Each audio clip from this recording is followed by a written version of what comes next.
Thousands of Thai anti-government protesters overtook Bangkok's Democracy Monument on Wednesday in a symbolic move in their fight for democracy.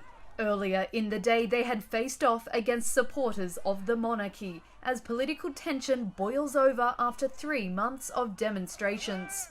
In one corner, pro-democracy protesters repeated their calls for the departure of the Prime Minister and former junta leader Prayut Chan-o-cha, as well as a new constitution.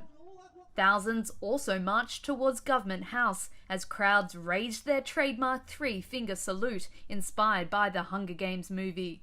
Some protesters like Wan Usaya Unanmi travelled all the way from the city of Chiang Mai in the north. There is no equality in our country. The economy is down. We want to do something to ensure our future survival. There's no future for us now. We can't even do business. Just a few dozen meters away, hundreds of royalists assembled too, dressed in yellow along with members of the security forces.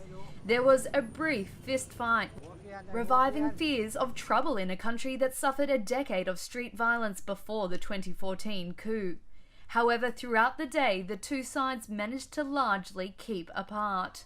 Leading his group of royalist supporters, Buddha Isara said protesters could demand democracy, but must not call for reforms of the monarchy.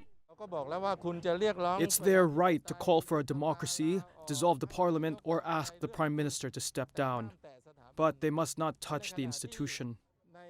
It all comes after protesters made a rare direct challenge to the king on Tuesday, chanting at his passing convoy after 21 activists were arrested during scuffles with police.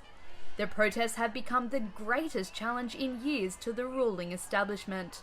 Among protesters' demands are curbs on the constitutional powers of the king, calling for him to transfer back the personal control he took of some army units, as well as a palace fortune valued in the tens of billions of dollars. The government made no immediate comment, but has said people have the right to protest but must obey the law. Meanwhile, the palace has repeatedly declared